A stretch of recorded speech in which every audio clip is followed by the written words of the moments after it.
এই দেহের মধ্যে এক ফোঁটা রক্ত থাকতে বিশ্বনবীর অপমান সহ্য করা হবে না, হবে না, হবে না। ভাই মোহাম্মদ জিহাদুল ইসলাম, ভাই মোহাম্মদ জিহাদুল ইসলাম। قال رسول الله صلى الله عليه وسلم لا يؤمن أحدكم حتى أكون أحب إليه من والده والناس أجمعين। সম্মানিত উপস্থিতি, আমরা আল্লাহ পাকের দরবারে শুকরিয়া আদায় করি যে আল্লাহ তাআলা আমাদেরকে দল মত নির্বিশেষে বিশ্বনবী রাসূল সাল্লাল্লাহু আলাইহি সাল্লামের ইজ্জত রক্ষার জন্য আজকের এই মিছিলে আল্লাহ তাআলা আমাদেরকে আসার সুযোগ করে দিয়েছেন। এজন্য আমরা বলি আলহামদুলিল্লাহ। সম্মানিত উপস্থিতি, আমরা ফ্রান্সের সরকারকে সেই নিকৃষ্ট মানব ম্যাক্রো কুকুরকে যা স্পষ্ট ভাষায় জানিয়ে দিতে চাই, মুসলমানরা নামাজ কম পড়তে পারে, আল্লাহর হুকুম কম মানতে পারে, কিন্তু আমাদের অন্তরে বিশ্বনবীর ভালোবাসা কম আছে না বেশি আছে? এই ম্যাক্রো কুকুরকে আমরা স্পষ্ট ভাষায় জানিয়ে দিতে চাই, মুসলমানদের শরীরে এক ফোঁটা রক্ত থাকা পর্যন্ত বিশ্বনবীকে অপমান করা সহ্য হবে না, হবে না, হবে না। আমার ভাইরা, আমরা খালিদ বিন ওয়ালিদের উত্তরসূরি, ঠিক কিনা? আমরা ওমরের উত্তরসূরি, আবু বকরের উত্তরসূরি, আমরা ওসমানের উত্তরসূরি।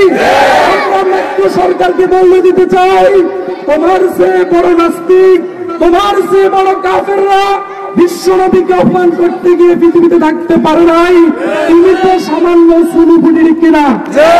সেই সাথে আমাদের প্রধানমন্ত্রী জননেত্রী শেখ হাসিনাকে আমরা স্পষ্ট ভাষায় বলতে চাই, আমাদের প্রধানমন্ত্রী প্রত্যেকদিন ফজরের নামাজ পড়ে, প্রত্যেকদিন ফজরের নামাজ পড়ার পর কোরআন তেলাওয়াত করা ছাড়া তিনি কোনো কাজে হাত দেন না, ঠিক কিনা?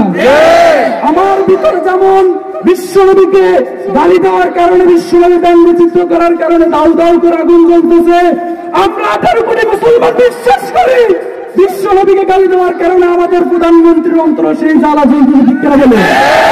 আমরা প্রধানমন্ত্রীকে স্পষ্ট ভাষায় বলতে চাই, ও প্রধানমন্ত্রী, আপনার অন্তরে যদি বিশ্বনবীর মহব্বত থাকে, আপনার ঈমানি দায়িত্ব হলো আজকের পর থেকে ফ্রান্সের সাথে সমস্ত কূটনৈতিক সম্পর্ক বর্জন করতে হবে। ফ্রান্সের যেই দূতাবাসে, ফ্রান্সের যেই দূতাবাসে ফ্রান্সের যেই পররাষ্ট্রমন্ত্রী আছে, তাকে অবিলম্বে বাংলাদেশ থেকে বিতাড়িত করতে হবে। আমরা বলতে চাই, বাংলাদেশ থেকে ঘোষণা করতে হবে, টেকনাফ থেকে তেতুলিয়া, রূপসা থেকে পাথুরিয়া, পৃথিবীর কোন প্রান্তে বিশ্বনবীর অপমান সহ্য করা হবে না, হবে না, হবে না। আমাদের ইমানি দায়িত্ব হলো, আমরা ফ্রান্স সরকারকে গিয়ে কিছু বলতে পারবো না, ফ্রান্স সরকারকে আমরা ধ্বংস করতে পারবো না, কিন্তু আমরা বিশ্বনবীর ভালোবাসায় আমরা ফ্রান্সের পণ্য বর্জন করতে পারবো কি পারবো না? বিশ্বনবী সাল্লাল্লাহু আলাইহি ওয়াসাল্লাম কিয়ামতের ময়দানে যদি প্রশ্ন করে, উম্মত, আমার দাঁত ভাঙা ইসলামকে তোমাদের মধ্যে রেখে এসেছিলাম, আমার মাথার মধ্যে লোয়ার হ্যামলেট ঢুকে গিয়েছিল, এই কঠিন ইসলামকে তোমাদের সামনে রেখে এসেছিলাম, দিন কি सूरज डूब रही हो हम लोगों को सामने रोज महशर किया जवाब दूंगी मुस्तफा की सामने।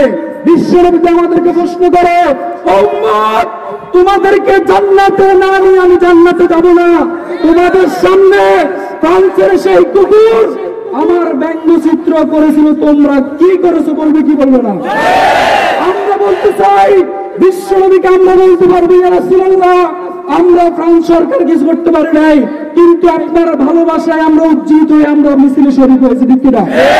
এজন্য আমার ভাইয়েরা, ফ্রান্সের যত ধরনের পণ্য আছে, বিশেষ করে ছেলেরা গার্নিয়ার, মেয়েরা লরিয়ালের যে সমস্ত কসমেটিক প্রোডাক্ট আছে, সাজুগুজু আছে, এই সমস্ত পণ্যগুলো আমরা ব্যবহার করি।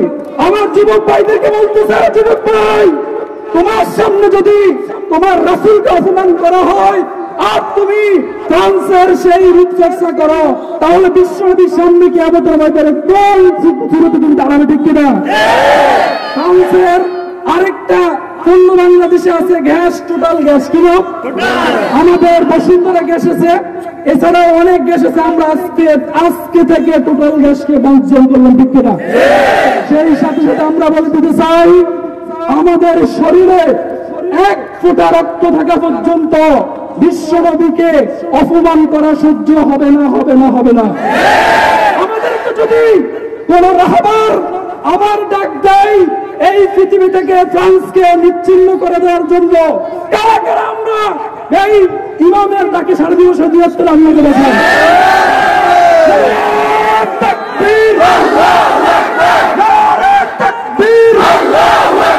বিশ্বনবীর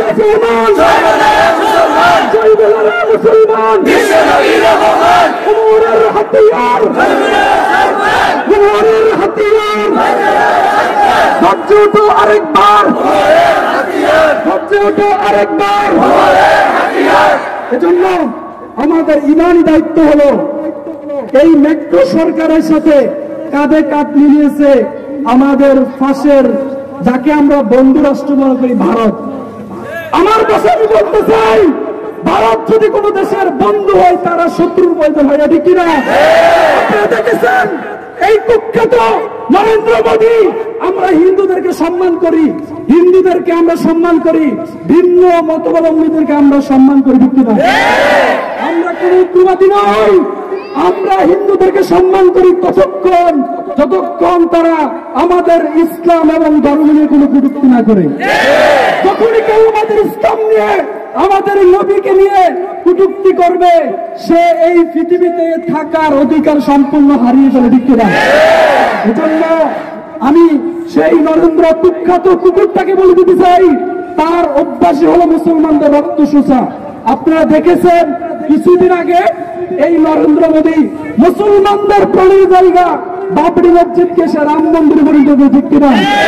বেশি দিন বাকি নাই নরেন্দ্র মোদী, তুমি শুনে রাখো, বেশি দিন বাকি নাই যেই জায়গায় তুমি বাবরি মসজিদকে রাম মন্দির বানিয়েছ, এই ভারতকে 800 বছর মুসলমানরা শাসন করেছে, সারা পৃথিবীকে আবার মুসলমানরা শাসন করবে, ঠিক কিনা?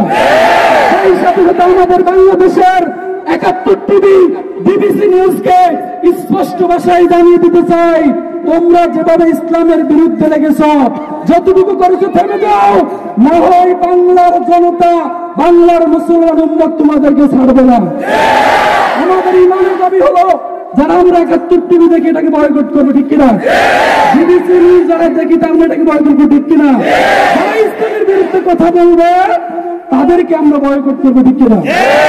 আজকে আপনারা জানেন একজন সাধারণ লোক সে বলেছে এই অফিসে প্রত্যেক মুসলমান পুরুষ তাকবীর উপরে ব্যায়াম করতে হবে। আচ্ছা, এটা কি এই লোকটা বলেছে নাকি রাসূল সাল্লাল্লাহু আলাইহি ওয়াসাল্লামের ঘোষণা? প্রত্যেকটা নারী তাকবীর নিচে বোরকা এবং তার যে পোশাকে যেটা করতে হবে, এটা কার ঘোষণা?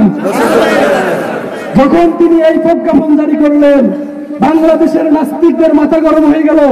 প্রজ্ঞাপন জারি করার কয়েক ঘন্টা পর সেই লোকটা আবার জাতির কাছে ক্ষমা চাইছে যে আমি যেটা বলেছি এটা থেকে আমি ফিরে আসলাম এবং জাতির লোকদের কাছে আমি ক্ষমা চাচ্ছি।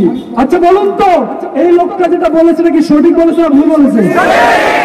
কিন্তু বড় আফসোস, বাংলাদেশের এক নাস্তিক শামসুদ্দিন মালিক সে বলতেছে পুরুষগুলো টাকটির উপরে প্যান্ট পরে, যেই মহিলাগুলো টাকটির নিচে বোরকা এবং সালোয়ার পরে, এদের মধ্যে নাকি জঙ্গিবাদ এবং তালেবানের গন্ধ পাওয়া যায়। নাউজুবিল্লাহ বলে এই শামসুদ্দিন মালিককে বলে দিতে চাই, বাংলাদেশ রক্তের উপরে স্বাধীন হয়েছে, ঠিক কিনা?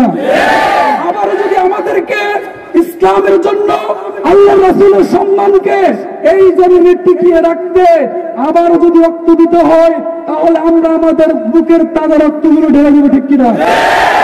এই দেহের মধ্যে এক ফোঁটা রক্ত থাকতে বিশ্ব নবীর অপমান সহ্য করা হবে না, হবে না, হবে না। এই কথা বলে আমি আমার সংক্ষিপ্ত বক্তব্য শেষ করলাম। সেই সাথে বলে দিতে চাই, প্রিয় ভাইরা, ইসলামের প্রসব বেদনা শুরু হয়ে গেছে। আপনি যেদিকে তাকান দেখবেন আজকে ইসলামকে নিয়ে সবাই সিনেমিনি খেলতেছে। ইসলাম একটা ফুটবলের মতো যে যেমন করে লাথি দেয়। তবে আমরা এই সমস্ত নাস্তিকদেরকে স্পষ্ট ভাষায় বলে দিতে চাই, রাত যত গভীর হয় সকাল হওয়া তত বেশি ঘনিয়ে আসে, ঠিক কিনা? গর্ভবতী মহিলার প্রসব বেদনা যত বেশি বাড়বে, নতুন মেহমান আসার সময় তাড়াতাড়ি হয়ে যায়, ঠিক কিনা? ইসলামের প্রসব বেদনা শুরু হয়েছে মুসলমানরা যত বেশি নির্যাতিত হবে, যেই জমিনে মুসলমানদের রক্ত পড়বে, সেই জমিনে ইসলাম কায়েম করে দিবেন কে? টুডে অর টুমরো, আজ না হয় কাল। আপনারা সবাই সুস্থ থাকেন, ভালো থাকেন। ইনশাআল্লাহ আবার যদি এভাবে কোন সমাবেশের ডাক দেওয়া হয় তাহলে আমরা সবাই আসবো তো ইনশাআল্লাহ। আল্লাহ তাআলা আমাদেরকে সুস্থ এবং নেককার দিয়ে রাখুক। ওয়া আখির দাওয়ানা আলহামদুলিল্লাহি রাব্বিল আলামিন। আসসালামু আলাইকুম ওয়া রাহমাতুল্লাহ।